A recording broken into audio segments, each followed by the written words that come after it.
Good morning and welcome to the regularly scheduled meeting of the Board of Public Works. Today is Friday, October 20th, 2017.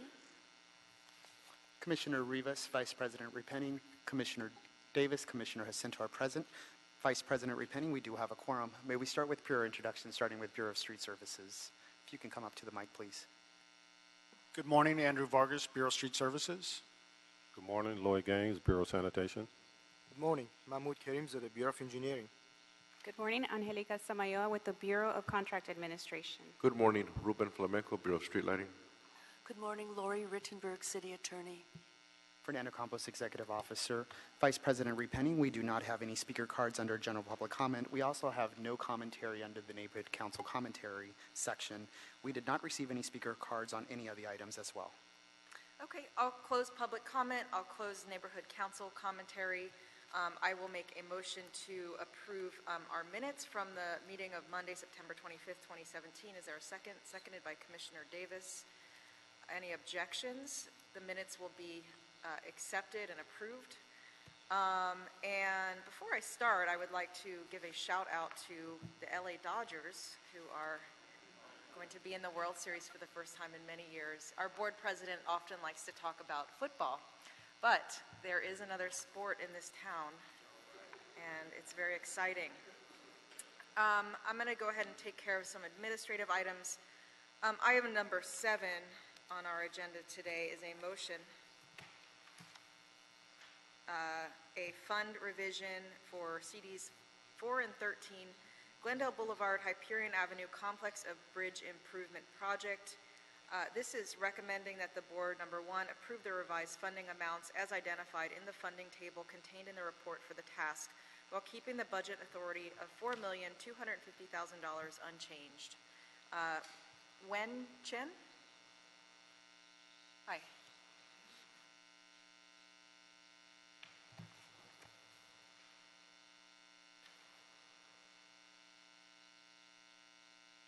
Good morning. My name is Wen Qing with the Bureau of Engineering Bridge Improvement Division. This morning, I would like to give you a brief report on this motion for the Glendale Hyperion project. This motion requests your approval to swap the funding of a consultant task order for Glendale Hyperion Complex of Bridges. About a year and a half ago, in May 2016, your board approved a task order for one of our on-call consultants to prepare the final design documents and provide right-of-way acquisition services. The total amount of the task was approximately $4 million, with a contingency of about $250,000. We used 2 outside grants to finance this task. They are Federal Highway Bridge Program Grant and the Los Angeles County Metropolitan Transportation Authority grant. After we began the work, Metro Board of Directors changed their lapsing policy. They now only limit projects to one-time lapsing date extension. So the new lapsing date for the Glendale Hyperion project from the Metro side is February 28, 2018. Based on our accounting record, there is still a grant balance of about $2 million that is not used yet. So in order not to lose any Metro grant funds, we need to expedite the use of Metro funds within the next 6 months. We propose to increase Metro fund by $1.2 million for this task. And at the same time, we decrease the use of Major R fund, which is another budget source for this task order. We decrease by the same amount for the Major R. So therefore, the total budget for this task order remains at $4.25 million. Thank you for the explanation. So there is no fiscal impact to this motion. Money is simply being moved around between accounts? There's no impact to the overall budget. It's simply just a funding swap. Can you let me know, when are we expecting the final design to be completed for the bridge? Right now, we target to complete the final design about 10 months from now, in about August 2018. And then we will request the federal construction authorization, and then we begin bid and work process. So that will take about another 4 to 6 months. So hopefully we can start the construction in the early 2019.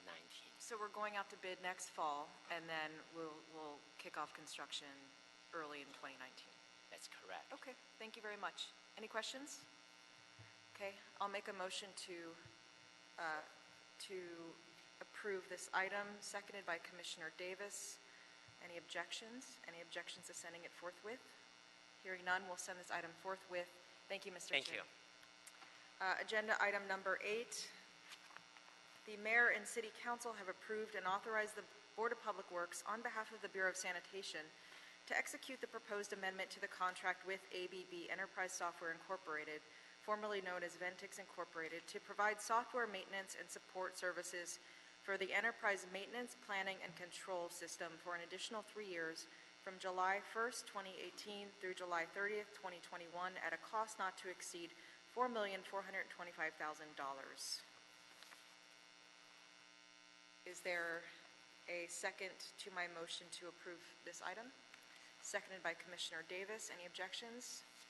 Any objections to sending this item forthwith? Hearing none, we'll approve this item and send it forthwith. Agenda item number 9. The Mayor and City Council have approved and authorized the Board of Public Works on behalf of the Bureau of Sanitation to execute the proposed amendment number 1 to the contract with Mirren Electric Construction Corporation to prove specialized high-voltage services in the city's water reclamation plants and sewage pumping plants for an additional year from March 10th, 2017 through March 9th, 2018.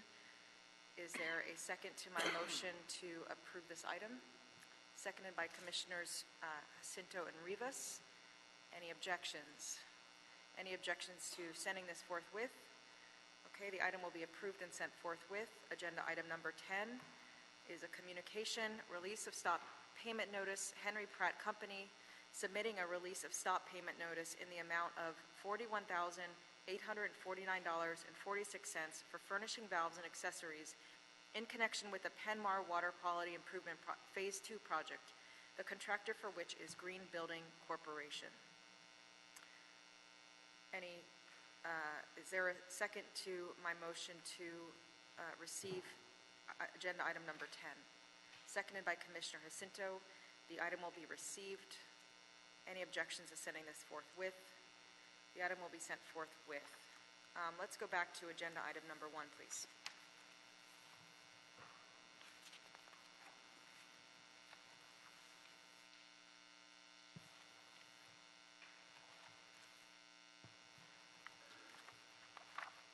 This is a task order solicitation, Council District 1, for WSP Incorporated, Taylor Yard G2 Parcel Implementation Plan, recommending that the board authorize the city engineer to issue task numbers 1 and 2 of task order solicitation number 13 to WSP from the pre-qualified on-call wastewater and environmental engineering consultants list to provide engineering services for the project with a budget authority of $2 million, which includes contingency. Katie Doherty from the Bureau of Engineering.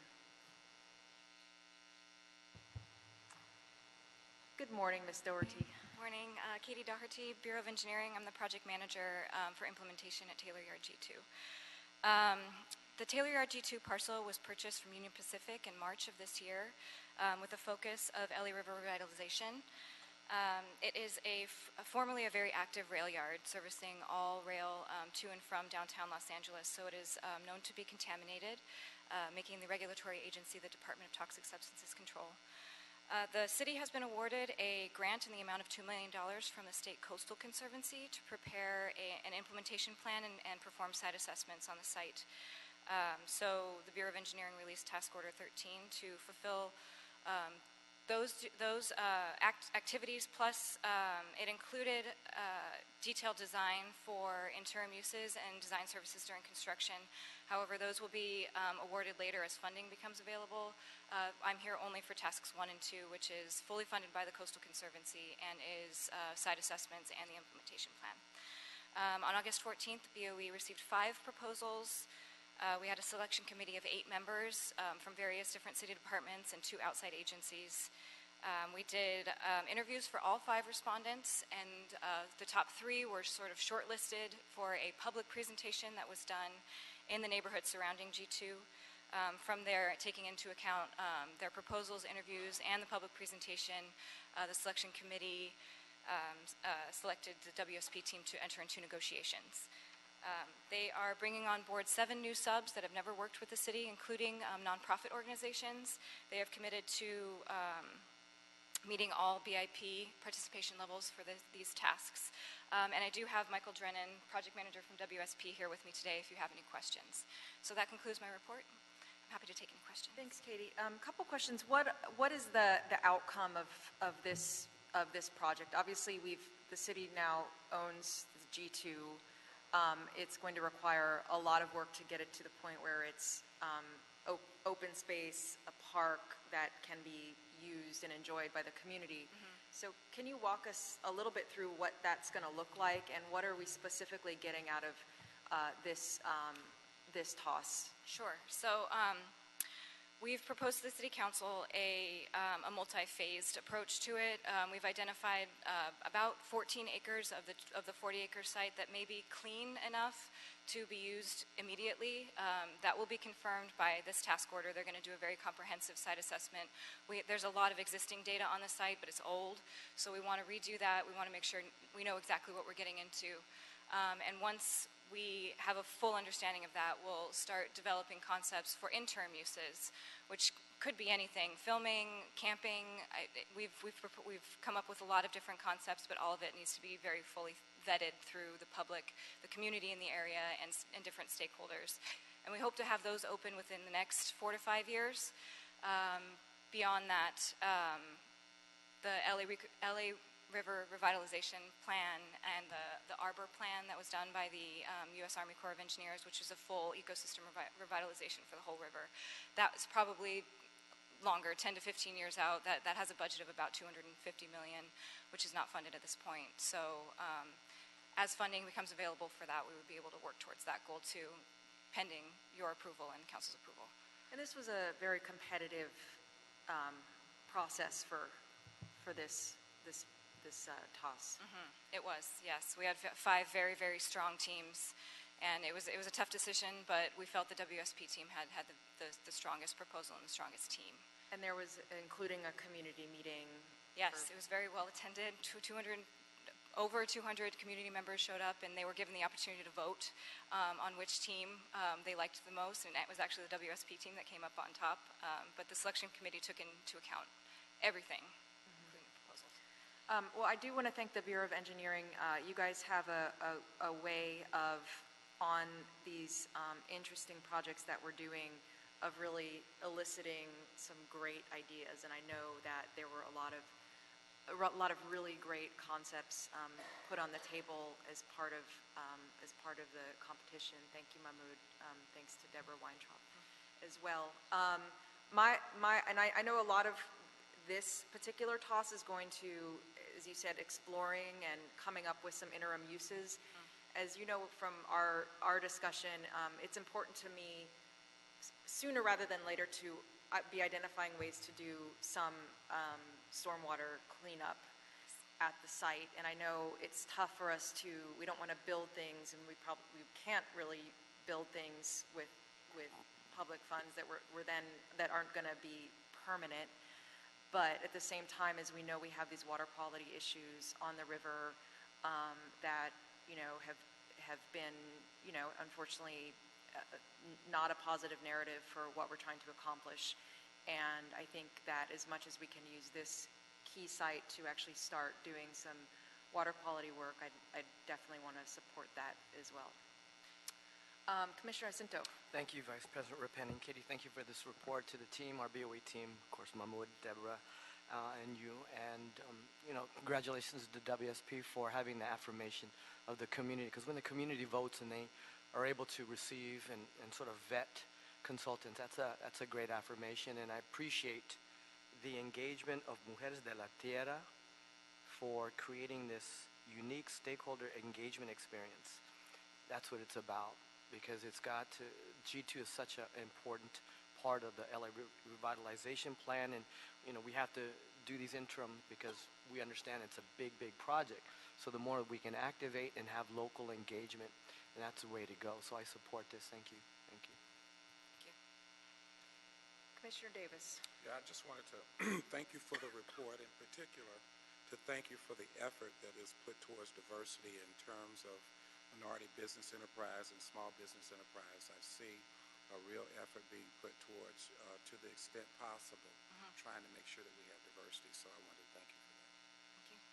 Commissioner Rivas?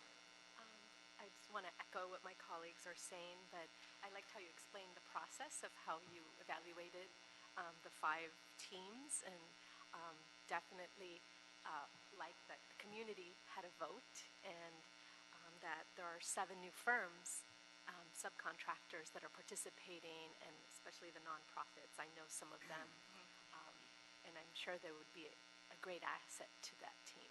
So thank you for the explanation. It was very helpful for me.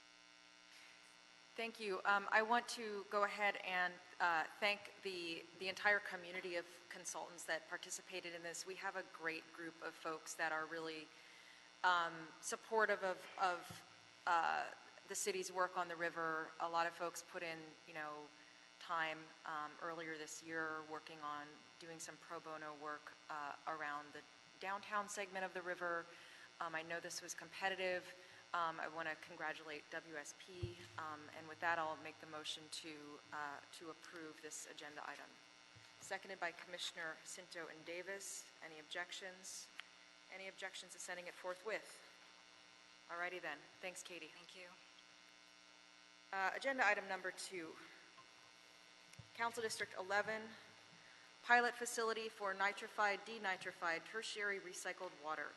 Recommending the board, number 1, authorize the Director of Bureau of Sanitation to execute the proposed memorandum of agreement between Bureau of Sanitation, LADWP, and West Basin Municipal Water District for the funding, design, construction, and operation of a pilot facility utilizing membrane bioreactor technology to produce nitrified, denitrified, tertiary recycled water at the Hyperion Water Reclamation Plant, and number 2, request the city clerk to attest and certify the 6 original copies of the MOA upon execution. Mr. Tim DeFeta from the Bureau of Sanitation, chemistry lesson for us today. Okay. Yeah. Good morning, Vice President Repenning, Commissioners, Bureau Executives, Madam City Attorney, and Mr. Executive Officer. My name is Tim DeFeta with LA Sanitation, Plant Manager for Hyperion Treatment Plant.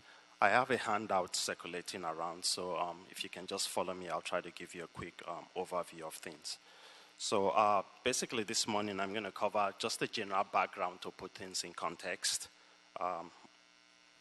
general information on the Hyperion Water Reclamation Plant, Recycling Plant, and then the specifics of the MOA that is before you today. On page 5 of the slide is just basically general information that just tells you the general population that we serve, and that the fact that the city is broken up into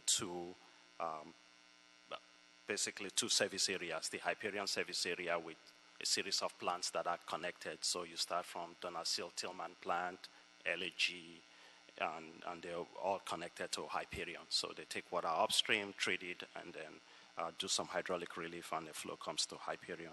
And then on the southern portion of the city towards the harbor area, you have the Terminal Island service area. So overall, we have an average of about 350 million gallons per day that makes its way to all the water reclamation plants. On page 5 of the slide, page 4 of the slide, I'm just basically the impetus for all the recycling programs that we have, programs that we have, is basically Mayor's Executive Directive number 5 and the city's sustainability plan. So we're working towards basically generating most of the water that is used from local sources rather than imported sources. On page 5 of the slide, basically it's just giving you context for all that flow that comes in the 390 million gallons per day, what is the amount that is recycled or beneficially reused at each of the water reclamation plants. So on page 5, you'll see at Hyperion, we're roughly about 28% that is recycled or beneficially reused. And then it goes on Tillman, LAG, and Glendale. So those, all the flows that come in are recycled and beneficially reused. So now the focus, I'm just going to shift towards Hyperion and why we're here today. So currently at Hyperion, we recycle 72 million gallons per day, which is 28% of the recycled amount of water that we get. Out of that today, 35 million gallons per day goes to West Basin, a plant next door in El Segundo where they polish it and then it gets recycled. Another 36 million gallons per day we use internally in the plant to offset potable water.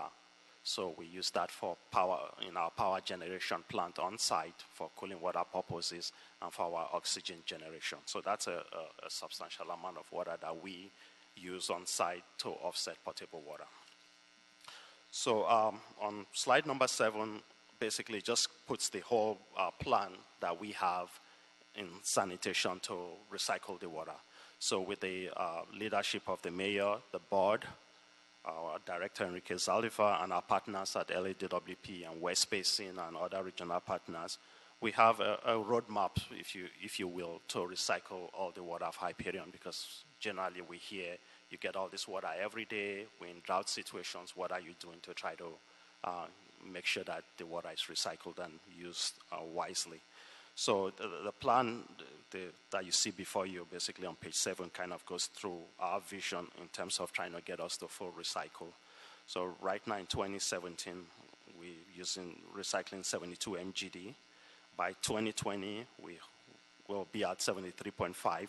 So we have a project where we came to the board that was around February, where the board gave us authorization to issue out RFQs to get solicitation to basically pre-qualify vendors for equipment as well as a project developer. So we'll be coming back to the board in November to get authorization to send out the RFPs. And that's for a project that would generate 1.5 million gallons of advanced treated water that would be used at LAX and within the plant itself. So that's the first near-term project, and will produce water that's better than drinking water. So then around 2023, basically, we're looking at another 25 MGD of the flow that comes to Hyperion right now will be directed to Tillman for that treatment. So again, that begins to reduce the footprint of how much water we get at Hyperion. So the focus of this MOA today is basically the midterm project, which is going to be delivered, which is doubling the amount of flow that goes to West Basin in 2026. So we're looking at creating an additional 35 million gallons per day of water that we're going to send to West Basin, as well as improve the quality of the water that we're going to deliver. So when you go to page 8, basically it gives you the timeline of this midterm project. So we're starting right now in 2017, and it looks like we have a lot of time, but we really don't have a lot of time. So today before you is the MOA. Once, if the board authorizes that, then DWP board is looking at taking it on November 7th. West Basin board has already authorized it. So once we sign the MOA, we're looking at basically designing and installing these pilot units by December 2018. Then we're going to do an actual pilot study where we run the pilot plant for 1 year, gather the data. And that data will form the basis of a feasibility study to look at how we're going to modify Hyperion to be able to produce 70 MGD of this MBR water. And then upon that also, that information will be used to do all the environmental and CEQA work that is necessary to clear the 70 MGD project. And all that information now will go towards the design of the 70 MGD project that we will look at delivering by 2026. So now the purpose of this MOA before you now is to get that authorization to be able to put together this pilot plant and then run all the studies that are needed, and with a deadline of 2021 when the MOA actually expires. So details of, so when we talk about, so I'm on page 10, when we talk about a facility, it's basically temporary structures that we're going to put in place.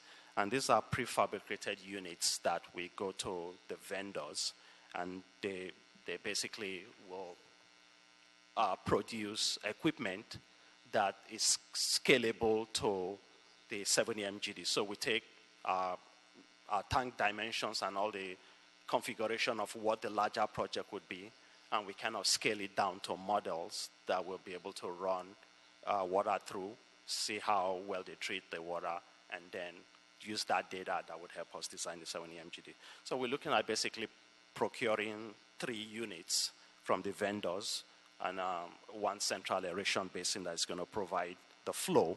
So the flow comes in, and then the 3 units do the polishing and the cleaning. And then there will be associated pumping and plumbing and piping and electricity to basically run all the units that are interconnected with each other. And so the MOA basically is going to cover a series of items. One is authorize $8 million for this pilot work. So procuring the equipment and installing it. In addition to that, the MOA also provides $1 million for conducting the pilot study that will run for 1 year, and then an additional $1 million for the feasibility study and $1 million for the environmental impact report. Since this is a joint effort by 3 agencies, we're going to split the cost evenly. So DWP is going to pay 1/3 of it, West Basin is going to pay 1/3 of it, and sanitation was going to pay 1/3. So the sanitation contribution to this is $4.4 million that will come from the SCM fund. So now details of the pilot itself. Basically, the main goal is to be able to, I'm on page 13, to be able to demonstrate that we can take our water, treat it with this advanced technology, and get the desired results. And also not only treating it through these temporary pilot units, but now being able to demonstrate that they are scalable to the level to be able to create 70 MGD, which at 70 MGD, that would be one of the largest recycling plants anywhere in the world. So basically, so it's just gathering all that information. Also, it would form the cost basis of the 70 MGD. So that typically for a project like that, you're looking at somewhere around $400 million. And so we want to be able to fine-tune things, run these pilot units basically to the ragged edge, put everything that we can on all them, kind of simulate every possible scenario that you would in a treatment plant, and then see what the data gives us in terms of cost for maintenance, cost for operation. All that will be put together, and those will give us a better sense on how much the 70 MGD would actually cost. And the plan on that 70 MGD, when we get to it, more than about 75% roughly of that water will be, or about 77% will be utilized by West Basin. So at that point, they will be responsible for paying that proportionate share of that 70 MGD project, which is going to be a large expenditure on their part. And hence, they are very interested in running these pilots, because then that helps them in terms of planning to be able to finance that portion. The remaining 23% will be based on the flow that will go to DWP customers in the harbor area, and then DWP would reimburse sanitation for that portion. So that's how the financing on the 70 MGDs envisioned. But the data that we gather from this is going to be extremely important in terms of getting us to that 70 MGD. And yeah, so that basically goes up to page 14 on the merits of doing a pilot. And all that data also will enable us to go back to the Department of Drinking Water, because we're going to be charting new territory in terms of getting approval for certain technologies that are not being used for certain aspects of recycling water. So we want to be able to get those pathogen and virus removal credits. So the work that we do here and that data will take to the Department of Drinking Water to be able to approve this technology to be able to use for those purposes. The main goal of doing that also is it enables West Basin to retire some of the microfiltration that they have on site, and the savings that they have from being able to have this new technology would help them also in the financing of their portion of that project. So that's the extent of my presentation. I'm happy to answer any questions you have. Thank you, Tim. As always, I'm very impressed by your level of technical expertise. I really appreciate the detailed presentation. Have a couple of comments, but want to make sure that I point out that what we're discussing in the report would actually be amended because I guess apparently the MOA is actually, because it's with a proprietary, we'll need the mayor's approval. So we'll be adding that amendment. I appreciate the overview. This is obviously a critical project in terms of our city goals of building out our local water supply and using as much of the water that we have here locally as we can. And you know, Hyperion is a challenging location for recycled water because it's all the way down at the bottom of our watershed. And from my understanding from our sort of early discussions with West Basin, the west side, there's just not a lot of water storage, correct? There's not a lot, there's underground or... Yeah, so we have the West Coast barrier that is close by, but there are issues with being able to get the water into the ground and also being able to retrieve it and the amount of storage that is available. So at sanitation, not only are we talking to West Basin, but our director is also having initiatives to talk to all the contract agencies on the west side and everybody else to see how we can possibly get more recycled water to nearby communities. But the issue is always, there's the issue of distribution, being able to get the water to the source, and then the limited amount of groundwater storage. So we have all of this water down at Hyperion, and currently we're only recycling about 28% of it. Correct. And so the challenge is, there's a lot more we can do in terms of treating it, but we need partners that are there locally, and that's why the partnership with the West Basin has been such a critical one. Correct? Yes, you're correct, Commissioner. Great. Well. Again, I appreciate the presentation. Commissioner Jacinto? Thank you, Vice President Repenning. Tim, this is so important for us, and I support definitely in concept in terms of being less reliant and being more in saving water, one water in the whole sort of sustainability plan. So if I understand things, that we're going to, this phase, this pilot project's $13.2 million, of which we're pitching in the cities about 33%. And that study will help us get to a scalability model of how we'll do the rest of the 70. Correct. Yes. Are we tied to this nitrified, denitrified process, or are we looking, might there be other technologies or other processes that we may, or are we going to nitrify, denitrify? Yeah, we will nitrify, denitrify. It's what we're doing is basically looking at what technology we'll use to achieve that. So the level of water that West Basin requires at a minimum is a nitrified, denitrified water, which is basically ammonia-free water. And then once they get that, they intend to run that through their reverse osmosis facilities at Edward Siliru for the advanced treated portion. The other portion that's going to be used for irrigation, you don't need to run it through RO. Once it comes out of this, once it comes from Hyperion, it's good enough to do that. So for the customers that are on Title 22 or irrigation water, that will be fed directly to them. But for the groundwater recharge that they have injection into the West Coast barrier, then they need to go to reverse osmosis level in order to be able to inject that water. Thank you for that clarification. You also mentioned that in order to get to 70, the extra by 2026, it's going to cost how many hundred of million? Yeah, preliminary information that we have, it's going to be in the range of somewhere around 400 million. And that's a scaling up of all the units and all the, yes, the systems in order to be able to treat that much water. Do we have any idea of how that's going to be funded? Yes, so 77% based on the ratio of the water. So we're sending 70 MGD to West Basin, but 16 MGD of that will end up at City of LA DWP customers, and 54 MGD will go to West Basin's customers. So each side will pay proportionally. So they will be paying about 70-something% of the project. But hence, it's critical because it's such a large expenditure. So as much as we can fine-tune things upfront and get better cost estimates by running this pilot, then you're not tying up so much money on the books when you can fine-tune things and be able to free up resources to do other things. Correct. Thank you, Tim. So is it nitrified or is it denitrified? It's both. Okay. Yeah. Well, then I will go ahead and make a motion to adopt this report as amended. Seconded by Commissioner Jacinto and Davis. Any objections?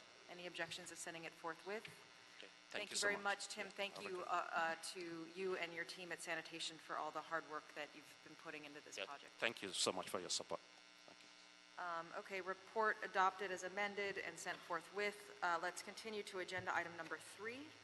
It is a contract amendment number 1, Parsons Brinkerhoff Incorporated Sustainable Water Resources Planning Support in response to task order solicitation SN 51, recommending that the board authorize the director of the Bureau of Sanitation or his designee to issue amendment number 1 to toss SN 51 to Parsons Brinkerhoff Incorporated, and number 2, authorize an additional budget of $200,000 and approve a revised total budget authority of $600,000 to fund the following additional services: coordination with internal and external stakeholders on water-related integration opportunities and innovation. The term of the contract remains unchanged and will end on April 21st, 2018. Lenice Marrero from Bureau of Sanitation. Good morning. Good morning, Vice President Repenning, Commissioners, Bureau Reps, City Attorney, and Executive Officer. I'm here today to authorize the Director, on behalf of the Director of Sanitation, to amend a contract with Parsons Brinkerhoff for sustainable water resources planning support. And the amendment is for $200,000. This would bring the total amount of the contract to $600,000. The term of the contract remains unchanged, and it expires in April of 2018. The tasks covered by Parsons Brinkerhoff include, Parsons is basically the prime for this project, and they have a minimum amount of the contract. There are 2 subcontractors, including EW Consultant. There are WBE, which has 87% of the contract, and there's an SB called California Watershed and Environment.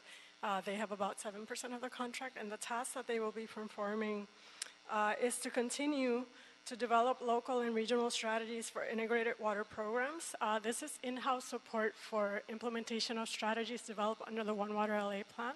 So they will be supporting in-house, as they have been under the current contract, to continue to develop strategies and also implement as we move towards the finalization of the One Water LA 2040 plan. They will also be continuing to engage and work with stakeholders, including NGOs, as we implement recommendations for policies on the One Water LA 2040 plan. We are planning to complete that plan in November of this year, so we are already gearing up in-house to implement the recommendations here, including programs, policies, and projects. And this is for integrated water management, so it includes recycled water, stormwater capture, and water conservation. And they will also be supporting the work of sanitation and other city departments such as BOE in revising design standards to meet recommendations for climate change adaptation. So under One Water, the One Water plan, there were some recommendations for changes in design standards and in construction projects for sanitation facilities specifically to adapt to climate change. And as we move forward, we need to figure out how to change design standards and manuals within the city. So the consultant will be supporting with that. That's about it. It's about $200,000 that we are requesting the authority to issue the notice to proceed. Thank you, Lenice, and thank you for all of your work. I know you are, we're very lucky to have you, and your commitment to the One Water project really shines through. There's been a lot of stakeholder interest in this process, right? Yes. So you guys have had. We have had. lost count of how many stakeholder meetings we've had. It's over a dozen formal workshops, but a lot of informal meetings. We just had one last Monday on the LA River. We've had meetings on every sort of topic that we're addressing through One Water. In fact, this consultant, EW Consulting and CWE, have been assisting with that process of stakeholder engagement, in-house support. I think it's so important to really build that community, build that understanding, make people feel a sense of ownership around water in our city and around, integrated planning, so that when we do need to go and ask for public support for something like a stormwater fee to do some of these projects, we have a group of people that we've been working with all along that can help us make that case. I appreciate your work on this. Any questions, colleagues? Hearing none, I'll go ahead and make a motion to adopt agenda item number 3, seconded by Commissioner Davis. Any objections? Any objections to sending it forthwith? Hearing none, we'll adopt agenda item number 3 and send it forthwith. Thank you, Lenise. Thank you. Agenda item number 4 is a task order solicitation number SN Amendment number 2, SN5 Amendment number 2, Tetra Tech Incorporated, to continue geographical information system support of the routing program. Recommending the board, number 1, authorize the director of the Bureau of Sanitation or his designee to issue amendment number 2 to toss SN5 to Tetra Tech Incorporated. Number 2, authorize an increase in the total budget authority from $3,899,556 to $5,559,718, increased by $1,660,162, including a 15% contingency, in order to fund the continuation of geographic information system routing work. And 3, approve extending the current term of engagement for TOS SN number 5 from October 2017 to May 2019. Hi, Sal Aguilar. Good morning, Sal.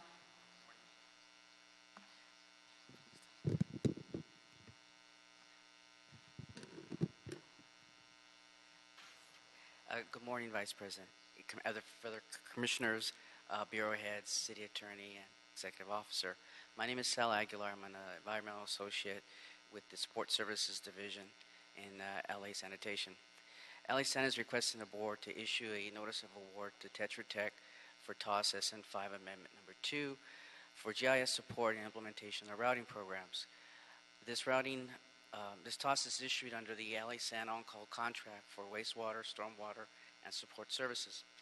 The term of Amendment 2 to TOS SN5 will be 18 months with a cost ceiling not to exceed $1,660,162.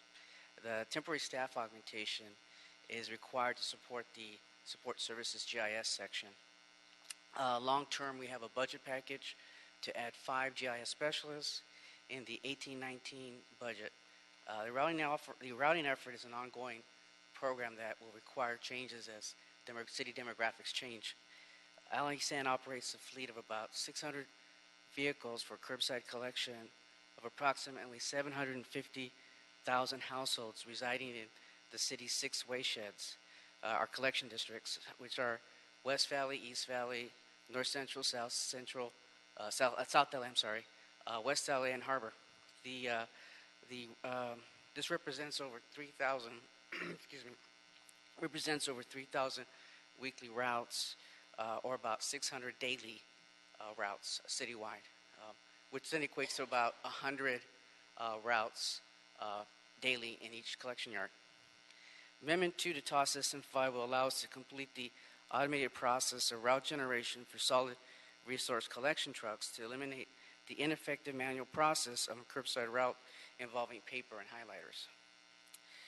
In support of the curbside collection, this involves the collection of the blue, black, and green, and brown containers. The routing application will be based on digitizing all the current existing routes and assisting in generating alternative routing solutions. The routes generated will support all 4 collection types of vehicles. The digital transformation of routing data has been completed in West LA The results were very successful. A lot of the yard was very happy with the results. Now they can easily print and change routes themselves using a routing web application that the routing staff had generated. The routing effort helped identify gaps and overlaps in paper maps. Once all the routes are converted, we can then take that data and generate baseline data that can be incorporated in routing software. This will produce routes that favor right-hand turns, and that in turn will produce routes that are safe. Also, we anticipate reduction in mileage, which also reduces greenhouse gases, reduces the carbon footprint of the routes, so overall it creates a cleaner route. The reductions in left-hand turns as well as backing will have the potential to reduce accidents, thereby reducing future liability. The advantages, as I already mentioned, computer printing of digital routes, data ready for computerized routing. Routes are safer. We can predetermine loads so our trucks don't have excessive amounts of waste in the payload. We can generate route scenarios for staffing changes. We can have an even work distribution between the different crews by looking at the number of containers and the number of service points on the routes. We can make easy route adjustments. Typically, our seasonal yard routes have to change twice a year. That can easily be implemented now with digital routes. We have greater data insights. Now our data will be spatial, such that we can see relationships that didn't exist before. Most of our data analysis is tabular, which tends to be limited because it's one-dimensional. We can cross-reference our data now with the routes to determine, for example, missed containers per route number, damaged containers per route number, which all these parameters didn't exist before without the route data. We also make great progress in South LA along the same lines as West LA, and hope to complete this collection route as well as the remaining 4 collection routes with the board approval to proceed with Amendment 2. The routing programs are also in line with the Mayor Garcetti's executive directives. There's 4 of them that the program lines up with, as well as 2 of our LA SAN goals. The Tetra Tech pledge participation levels are as follows. MBE was pledged at 46%, WBE is pledged at 47%, and then SBE and EBE is pledged at 61%. There'll be no impact to the general fund, as these services will be funded through the Solid Waste Resource Revenue Fund. Are there any questions? Thanks, Sal. There's been a lot of, in the last few years, a lot of technology brought to bear on your routes and your drivers, correct? Yes. You want to talk a little bit about some of the things? Well, we've implemented, not with the curbside routes, but with our special collection routes, we have implemented technology that allows routes to be displayed digitally onto, say, for example, cell phones. And now that's been integrated with 311, so as routes are assigned and completed on a real-time basis, that information is transferred from the driver to the drivers to the routes. They collect the information and it's transferred back to our 311 MyLike 311 information system. So it completes that whole cycle. And in routing, this TOS is addressing curbside routes. The special collection routes are considered point-to-point routes, since those routes are dynamic. They change on a daily basis. So it's a little different, but it's along the same lines. In one point I want to stress that this data sets provides the template and our ability to move forward with other technologies such as in-vehicle cab navigation systems. So these routes can be loaded onto applications in the vehicle that are already designed to provide navigation. And these routes are more complicated. The curbside routes are complicated in the sense that, for example, a special collection route can be anywhere from 35 to 45 stops, depending on how wide the service is. These stops are concentrated. There's anywhere from 800 stops to, could be 3,000 stops. And they're more complicated because it's servicing each side of the block. So it's more complicated to figure out this type of routing solution. So presumably, the digitizing of our routing system will lead to greater efficiencies in how we're collecting. Yes, we anticipate that. And also assisting drivers, as you're saying, to be able to use navigation systems so that they're safer conditions for them to be driving, and they're able to focus more on the actual collection as opposed to figuring out where to go. That's correct too. And for example, some navigation systems out there will allow for feedback. So if, for example, a container isn't contaminated or not, it's overfilling and we can't collect it or it's broken, we can mark that information and provide a feedback down the road to our residents, ultimately provide better service to our residents. And absolutely, safety is a factor. We could definitely, with the routing algorithms they have out there, it'll provide a safer route since they're always making right-hand turns and they're sitting right there in the right-hand seat, so they can constantly see what's happening, what's in front of them, and it minimizes backing up. So I think we will end up seeing a lot of different types of benefits to doing this once we're sort of in it. Yes. Commissioner Cinto? Thank you. Sal, just a question on the budget. So on the 1.6 million that this amendment has, we're basically augmenting all the current slate of subcontractors to do more increased work. Yes, sir. Yes, that's and right. the bulk of that, a lot of it is EPCM. Are they doing a lot of the technical work? Can you explain a little bit about what their role is? Because they're basically going. Yeah, almost there's double. actually, we have Tetra Tech as the prime, and we have three subs. We have EPCM, we have Project Partners, and Marcos. And we have a distribution of staffing among those three subs. And typically during in our initial work, we experienced having, people come and go. So it was a constant, each sub would have a certain amount. So it was a constant balance between them. Specifically for EPCM, we're basically doubling their scope of work. That's what I'm looking at. So that's what I'm focusing on. They will. No, they're all three subs pretty much will have the same amount of work as we did before.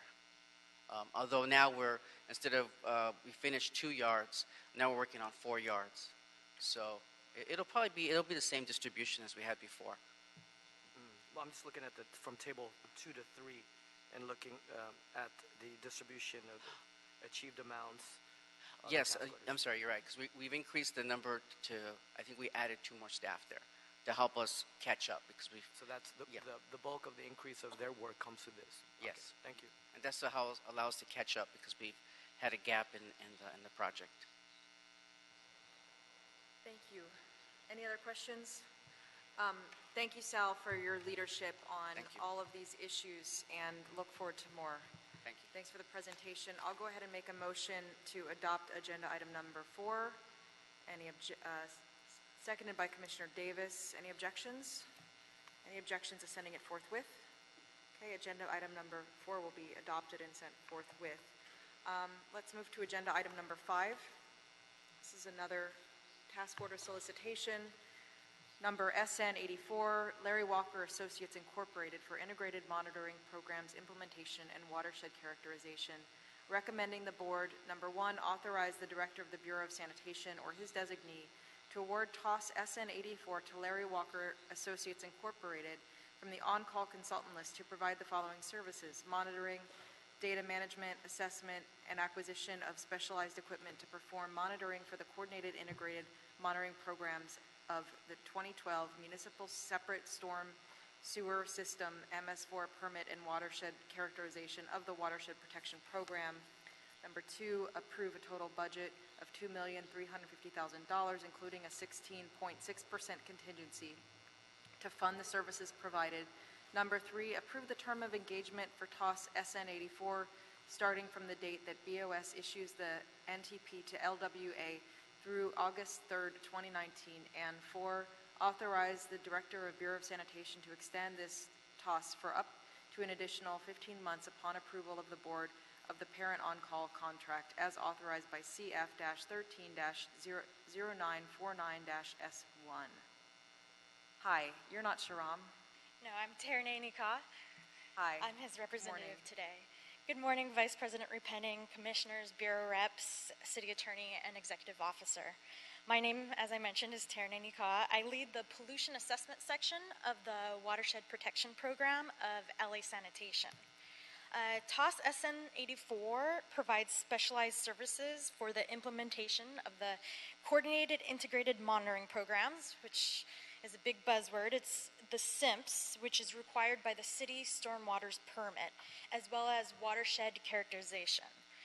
The city stormwater MS4 permit contained new extensive monitoring requirements. LA Sanitation became the lead agency for 5 watersheds: Bayona Creek, Dominguez Channel, Upper Los Angeles River, San Monica Bay J2, J3, and San Monica Bay J7. Under this contract, the services Larry Walker will provide include, but are not limited to, supporting specialized SIMP monitoring, specialized lab services, specialized technical studies to characterize LA Sanitation watersheds, data management and assessment. They will support procurement of urgent and hard-to-acquire materials needed to implement the SIMP and comply with the permit. And lastly, Larry Walker will provide other specialized technical service to support ongoing needs for the MS4 permits, EWIMP and SIMP implementation, watershed characterization, and compliance with the water quality regulations. LA Sanitation has been contracted by 29 outside agencies and cities to conduct the mandated stormwater permit monitoring. These participating agencies will reimburse LA Sanitation their respective shares of the costs of the monitoring. Failure to meet the requirements of the SIMPS constitutes violation of the MS4 permit, which could result in significant fines, third-party lawsuits, and LA Sanitation could be sued for breach of contract for not fulfilling the scope of work in the cost-sharing MOAs with the 29 other agencies. The Prime has pledged to utilize 15% minority-owned business enterprises, 4% women-owned business enterprises, 76% small business enterprises, 12% emergency business enterprises, 4% disabled veterans business enterprises, and 70% other business enterprises to fulfill the scope of the works.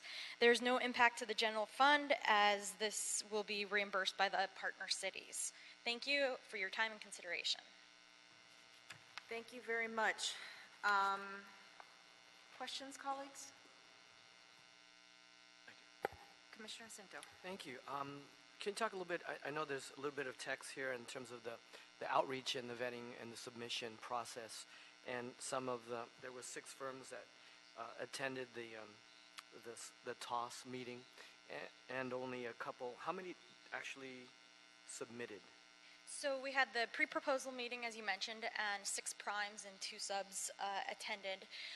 When it came to the proposal, 2 primes submitted proposals, and 1 prime submitted a letter that they were unable to submit a proposal due to the extensive monitoring requirements and staff resources needed for this TOS.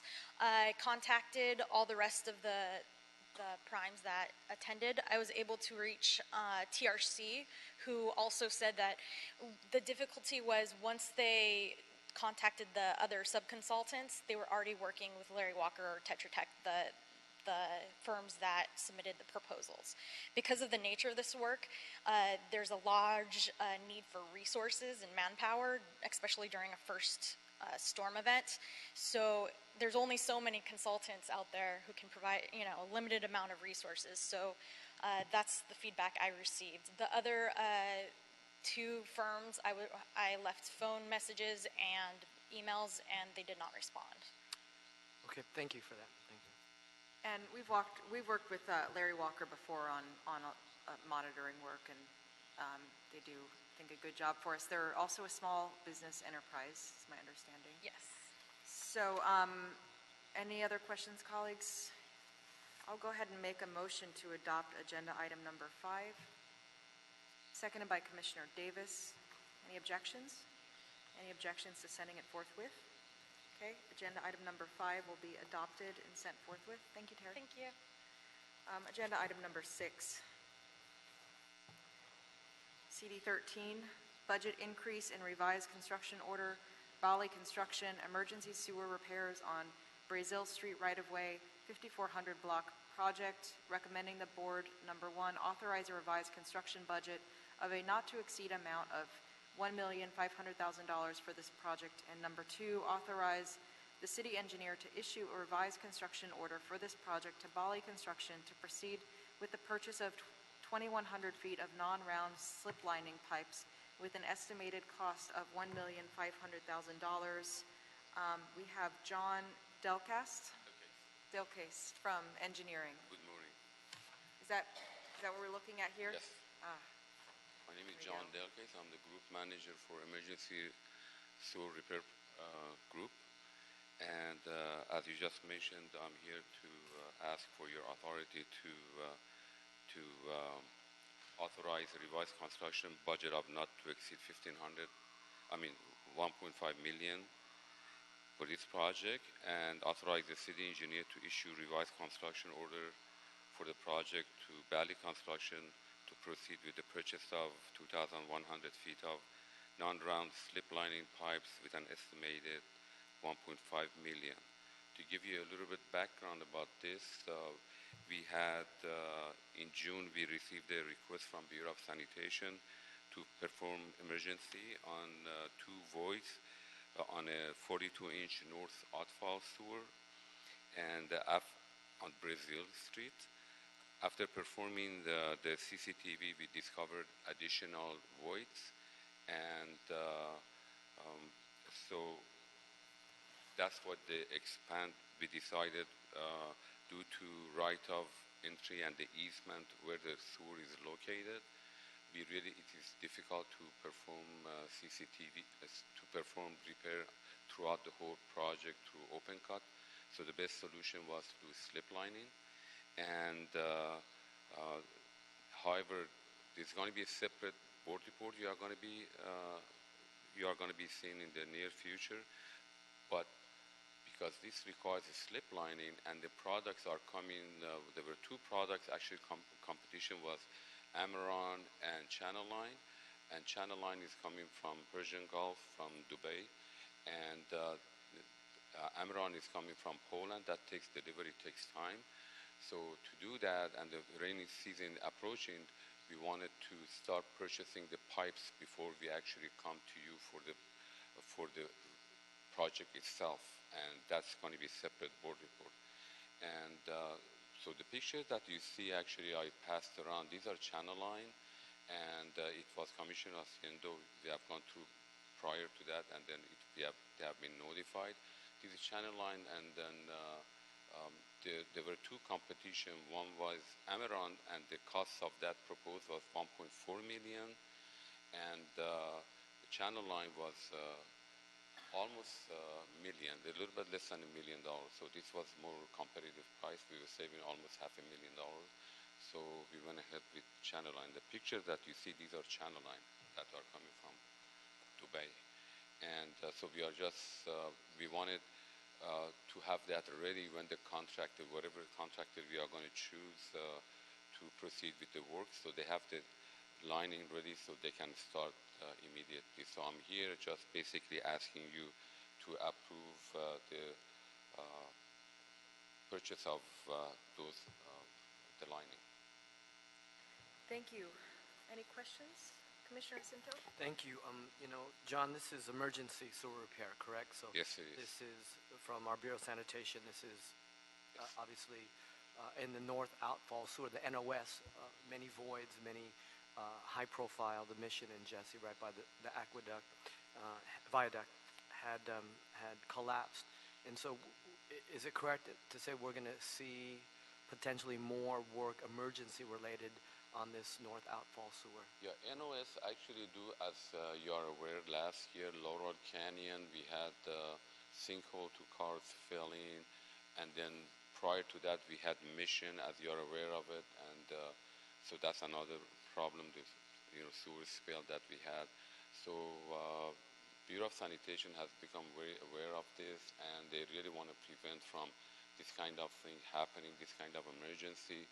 So they have started extensive program that they are doing sonar and CCTV to hold NOS. As you know, it is a long sewer, to to see where the potential collapses are going to happen. So we want to prevent that kind of collapse to happen. So this project is a good example of that. That I think they are being very proactive, which is great because we don't want to see that happen. And then I didn't pass on the pictures. Actually, for this project, there are some pictures. Actually, I don't know, from here you can see. I mean, it is really bad. The tiles are falling, and as we were doing CCTV, in fact, because we have a floating CCTV, as it was proceeding and hit the side, and the side all of a sudden we had another void. I mean, it really is very bad. That's the reason we are doing this, and we are expecting to have more CCTV is going to reveal if the program is going to exceed. I'm not here to talk about that.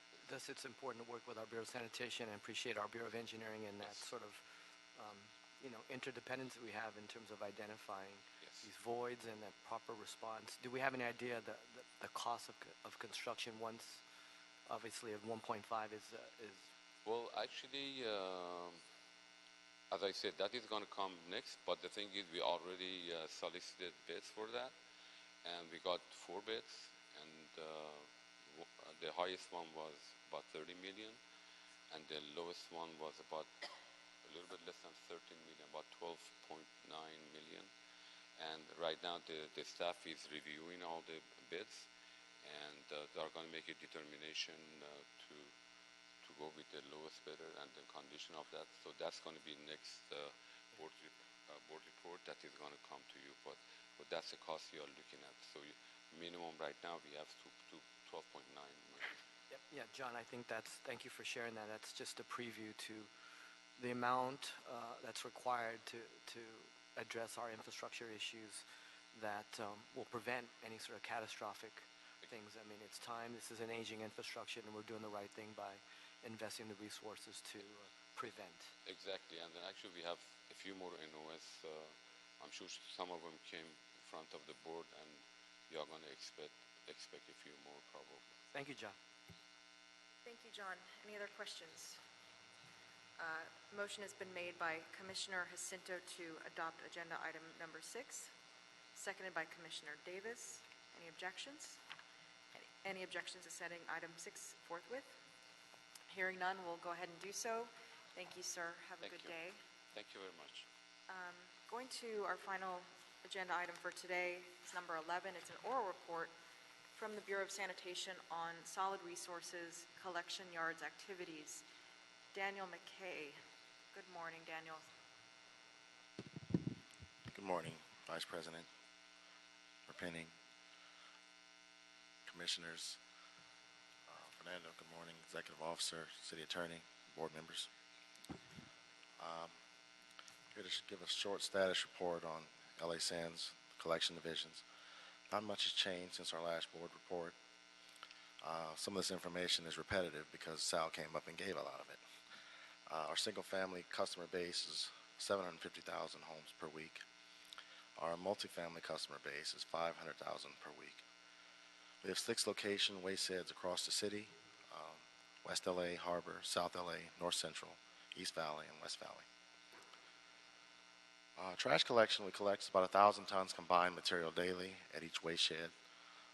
Roughly 400 tons of refuse, 300 of green waste, 200 of recycling, 50 of bulky. LNG and CNG trash trucks. LA Sanitation operates largest municipal clean fuel fleet, over 500 natural gas powered vehicles, which is roughly 77%, and we have just under 700 vehicles. Special programs, LAWA. We have a LAWA update. We continue to work with our Los Angeles airport collecting trash and recycling since 2006. 60 tons of trash and 15 tons of recycling daily. LAWA is kicking off their organic food waste recycling pilot. They started with a few concession stands, 4 to be exact, and the terminals collecting roughly 1.5 tons per week. I'm looking forward to having over 100 concession stands eventually participating. Sanitation will be collecting the food organic waste and sending it to the process to be an aerobic digester for gas collection, renewable source of energy. LAUSD, 483 schools we service are enrolled in the recycling program. 1/3 of the schools are in the Valley Division. Schools consist of mostly elementary schools. We collect roughly about 5,000 tons annually. Our electric vehicle use. Heather, you're very familiar with this. LA Sanitation is in discussion with 2 vendors for a 1-year pilot study dedicated electric-powered solid resource vehicle. We anticipate the study of dedicated electric-powered solid resource vehicles. I must have lied here. We anticipate a pilot study that will begin later this year. Actually, now it's going to start later next year for the 2 vehicles, but it's already started for the 1 vehicle. Successful testing, specifically performance and battery life of these trucks, will pave the way for LA Sanitation to diversify our clean air fuel fleet with electric-powered vehicles in the future. Vendors are BYD of Lancaster, California, and Motive of Chicago.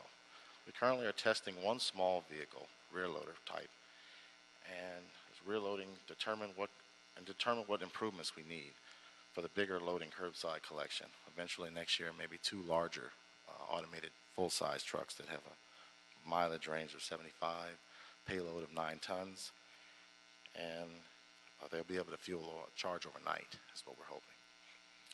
And that pretty much concludes it. Thanks, Daniel. Any questions? Commissioner Rivas? Thank you for your update. I'm just curious, one of our trash collection trucks, about how many miles does it go on one route? Thinking because of the electric vehicle and how many miles you need it to go. Well, LNG gets a little better mileage than CNG does, and the original alternative fuel was LNG, and those trucks would go roughly 120, 130 miles. It's a little more of a challenge with CNG, depending on the size of the tanks. We started with small tanks, so we weren't getting quite 100 miles out of them, but now we've increased the size of the newer trucks to hopefully get about 110 to 120 out of them.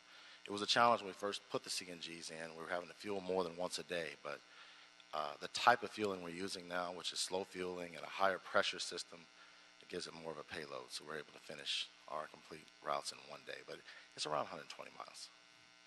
That's probably a challenge with an electric battery. Oh, right absolutely. Now. Sure, yeah. Absolutely. Right now, I think 75 on the large trucks, there's 85 for the smaller truck currently. And then the hilly neighborhoods. Exactly. as That's well. the challenge of the electric vehicles, just being able to handle the hilltop type of collection without hesitation. So Hopefully technology will get better. These absolutely, and the cost will come batteries, down. I know there's a lot of developments in that, so hopefully. Okay, thanks. Thanks. Commissioner Cinto. Thank you. Daniel, do we have the electric vehicle in service now? Are we? We're currently piloting 1 truck at East Valley Yard. It's a smaller rear loader type vehicle, testing it in all terrains at all districts to see if it can handle that payload. So it's working out well so far as what they claim it can do and how we're using it. We're only using about 2 tons a day on it. So then we're going to get a report back in terms of that pilot and potential rollout, scalable. Absolutely. You will get a report back at the conclusion of the pilot, or probably before the conclusion of the pilot. When's that pilot end, sir? It's been in effect since April, I believe. So hopefully by next April, or before next April, you'll have a report on what it's done up to this point. Very good. Look forward to it. Thank you.